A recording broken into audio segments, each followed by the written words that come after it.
Billings firefighters faced frigid temperatures and flames Sunday night as they worked to douse a fire in downtown Billings. The fire tore through the Billings foundry business, engulfing more than half the building. Fire Marshal Mike Speeney confirms to Q2 today the cause of that fire, accidental, likely he believes caused by an electrical failure. Q2's Samantha Harrelson has the latest for us. We had pretty heavy fire in the building, and it was venting out the top of the roof already. Our crews decided to fight it defensively. It was a difficult night for crews who had to battle the blaze through sub-zero temperatures. The Billings police assisted, bringing their crime van to the scene to allow firefighters a place to warm up. When it's below zero and the wind's blowing and you're spraying water, it's taxing on people, and that always slows our efforts down. Fire Marshal Mike Speeney says the building likely a total loss. The owners are still grasping what happened. We have a major loss behind us.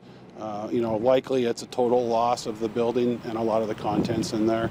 But yeah, it's a big hit for this family-owned business. Billings Bronze has been around almost 30 years. Their process long, involved, and highly detailed.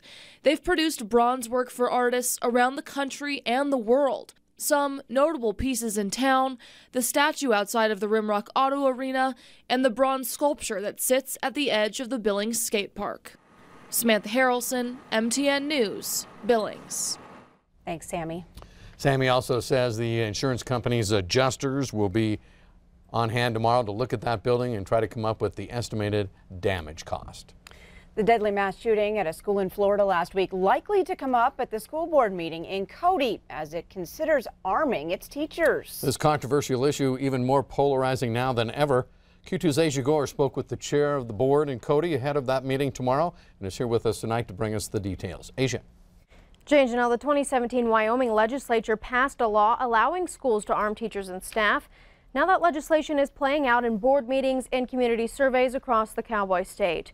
A survey of Park County District school staff found 39% of respondents support arming staff, 42% were against it. And of the 285 staff members who responded, just 37 people said they would apply to conceal and carry a firearm at school. The draft up for a first reading tomorrow proposes arming staff so they can protect themselves and others in the event of an attack. Interested staff must apply and be approved by the Board of Trustees, then submit to a psychiatric exam and be tested for drugs and alcohol. Next, the staff member must undergo 24 hours of firearms training, scenario-based training, and care for gunshot victims.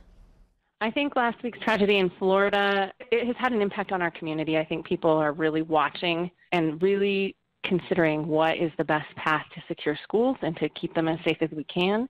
From what I've heard from the people who support this measure, there needs to be a lot of requirements in place that people have to meet before they're approved, specifically with regards to training. I think the common ground for whether you oppose or support this measure is just that we want our students and staff safe. Now, this issue will go through 3 readings, with the next one taking place in March. The board is awaiting responses from a community survey that closes at the end of the month. Janelle? All right. Thanks so much, Asia.